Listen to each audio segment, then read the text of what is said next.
hope this is good. Happy Thursday, everyone. I know I look great.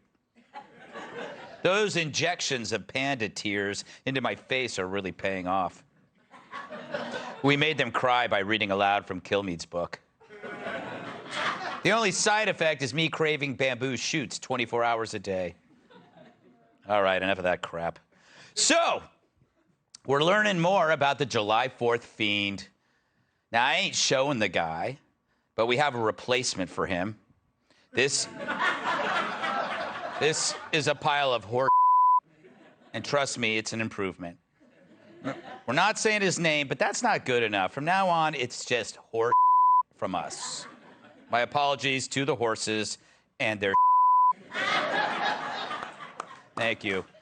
Fact is, for every minute this fiend's face is up on a screen, you create more just like it. That's the power of the media. Ask any woman who had a Jennifer Aniston haircut in the 90s.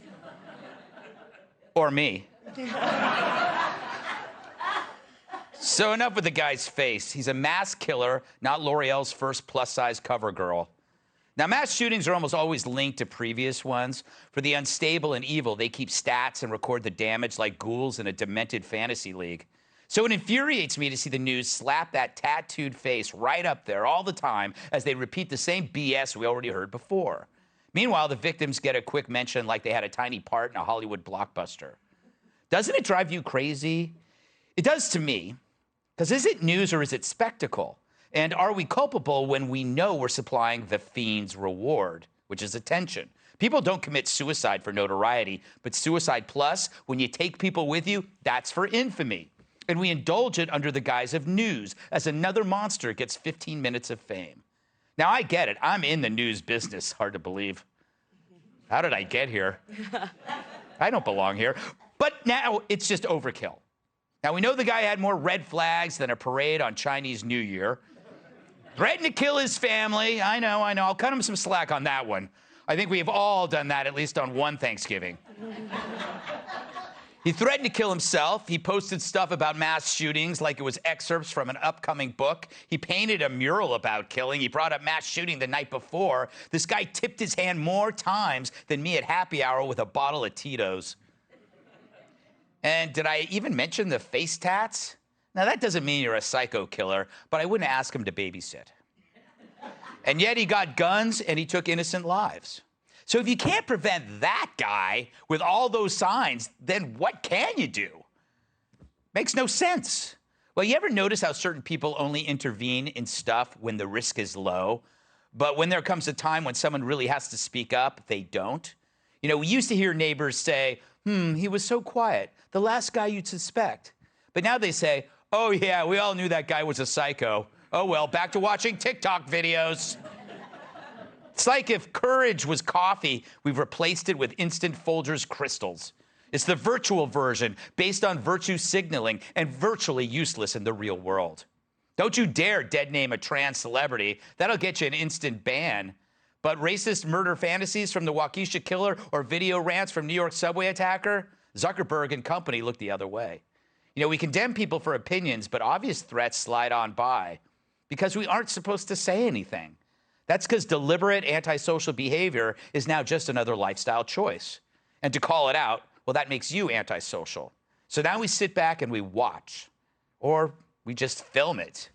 Take a look at this scene in downtown NYC. 3 women destroy a restaurant, all because they were charged extra for sauce.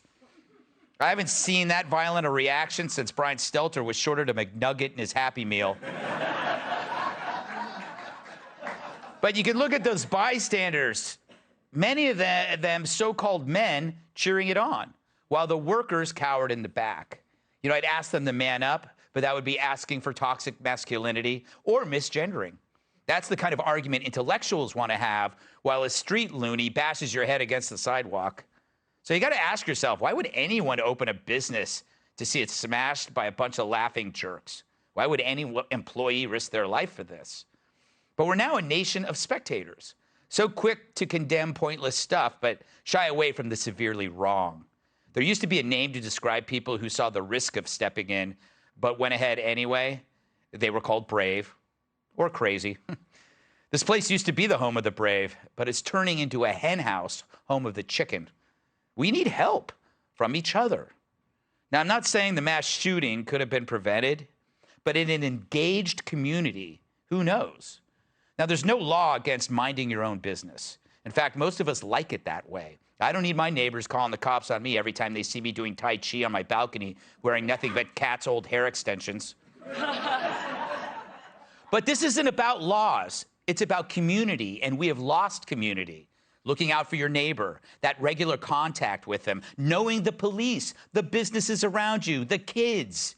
We should bring that back. But it's hard when politicians and teachers and celebs pit us against each other like a nation of drunken real housewives, while insisting your neighbor's an oppressor and your country's shared history is a lie. Perhaps the answer is less gawking and more talking, more time outside being a neighbor as opposed to online.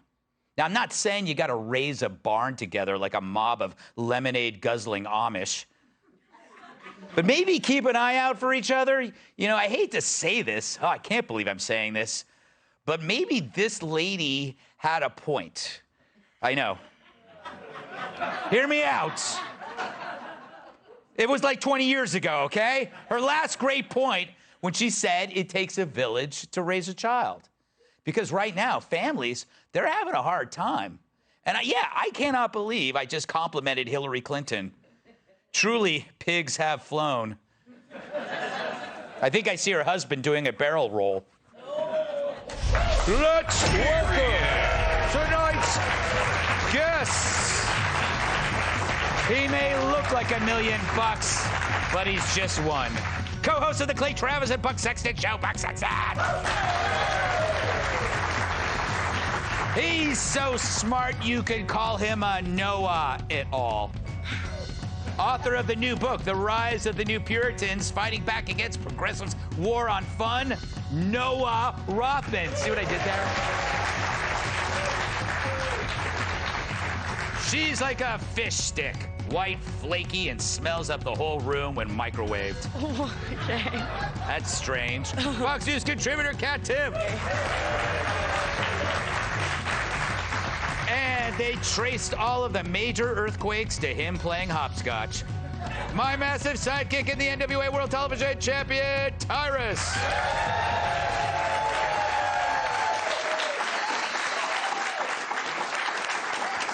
Buck, how you doing there?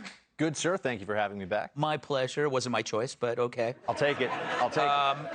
You know, I did a monologue kind of on this topic, but I don't have any solutions. Is there anything in there that sounds like one other than just getting to know the people around you or something? I don't know. Well, you know, I see the restaurant trashing situation, and there are so many of these incidents now that are going viral where people just seem to completely lose their minds about something. A lot of it was on the airplanes, for example, right, over masks.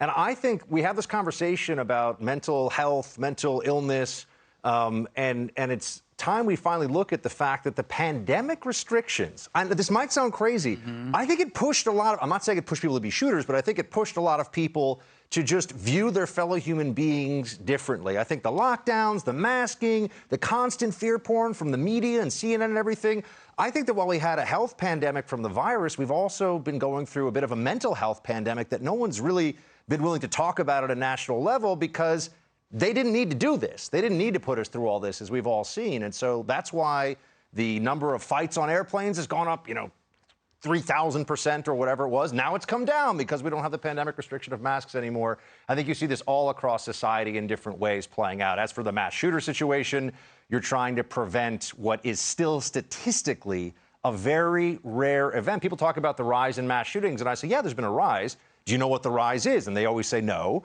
And it's maybe from 12 to 15 or from 15 to 20. There are 330 million people in America. Right. So if you can't stop this guy with the face tattoos, by the way, who was like a walking billboard for crazy, who are you going to stop? That's my point. It's incredible. And I know that his dad helped him get that gun. And if that turns out to be true, his dad should be accessory to murder if he helped him do that. No, congrats on the new book. Here it is. I encourage everybody to read this. A fine writer, and I don't mean that in a physical sense, so don't go to HR. I'll take the compliment. Okay, there you go. What about you? What do you think there's any, like, I kind of agree with Buck that when you're so close to zero on a certain kind of incident, it's almost impossible to get it to zero. So it's like, you're going to go between 15 and 30 for 10 years of these incidents. I don't know. It is, but they're so disruptive to the social fabric nationally that it does have a different character to it. Buck's right. During the pandemic, we had sort of a mini civilizational breakdown, and we haven't really reckoned with that yet. There does need to be a reckoning. At the risk of getting thrown off this set right now, I still don't believe that it takes a community to raise a child. It takes a family to raise a child. But the thing is, I don't know how you can say it takes a family to raise a child when you can't just create the family. You can't just create the parents. If the parents aren't there... That's it. Yeah. You need intact families. Yeah. And a family structure and a social structure that rewards that. As you say, this father sort of lived under a delusion. If these reports are correct, we should add, this is alleged. If these reports are correct, this father was sort of offloading his responsibility to the state, to the community, to these institutions that can't do what an engaged parent does, which is spot these red flags and intervene when there's time. An institution can't do that. In fact, we've been giving the state too much control, courts, CPS programs, too much influence over the family, and parents and families need to be intact and whole and engaged. Yeah, I think that maybe it's the society itself has become so broken apart that it's like, this stuff in a village, it takes a village, meaning that the people in a village will notice that if their next door neighbor's kid is acting squirrely. But you don't have that anymore, and no one's going to tell you that your kid's acting squirrely because then you could get in trouble. Yeah, but also you can intervene with these parents who are otherwise disengaged from their child. Yeah. And perhaps coax them into being a parent. Yeah, I don't think you can, Tyrus. I don't think you can coax. If you're a bad parent, you're a bad... This is why I don't have kids. Yeah, the little firework thing the other night kind of cemented that. Yes. Gutfeld, you did make, besides the fact your monologues are always spot on, but you did, I don't know if you did it on purpose or accident, you complimented Hillary Clinton, and that's a start. Yeah. I'll tell you, you are, but that's the problem. That's the problem. We're so busy fighting over the wrong that we're not paying attention to the bad stuff.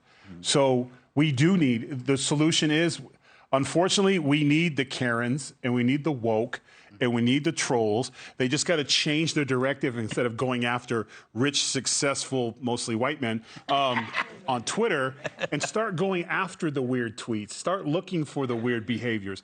Maybe that's where because the problem is that we've become such a first world problem that we're not doing other stuff. And it takes a family, but it does help to have, in my neighborhood, we had Miss Pivus, who was like, her kids were out of the house and she would just sit on her porch all day and judge us. Right. And constantly, and every time my mother would bring the groceries, oh, by the way, little T was not in the house by the time the lights came on. I saw him running down the street and I'm in the car going, Tim is Pivus.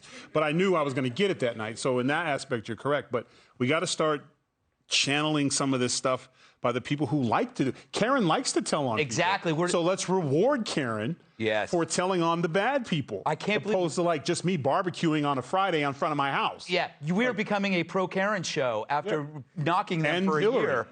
Yeah. You know? I think every time I got caught legitimately in trouble was from a neighbor. Yeah. Like a neighbor saw me playing hooky, a neighbor saw me buy a pack of cigarettes at the Emporium when they used to have the cigarette machines in the stairwell, Cat. Those were the days. You could go in, it was like, you remember those? Just telling on himself. Yes. Yeah, I don't remember that. Well, no, but the neighbors were always the Finks, the Karens, and it's like people don't do that anymore. I don't know what I'm talking about, Kat. Do you want to take this moment to defend facial tattoos, or would you like to offer your solution for our problems? I mean, I'm not defending facial tattoos. It's neck tattoos that I'm into, first of all. You never listen when I talk. That's true. Yeah, I mean, I think that all the solutions that everyone's come up with wouldn't have applied here, which is why I think, there's people who say we have to do something, and they criticize the thoughts and prayers people without realizing that a lot of them are doing the exact same thing when they just say do something, but they don't say what or how that would help. Because in Illinois, there is the red flag law. There are all of these laws that they are presenting as solutions, and it obviously didn't change anything.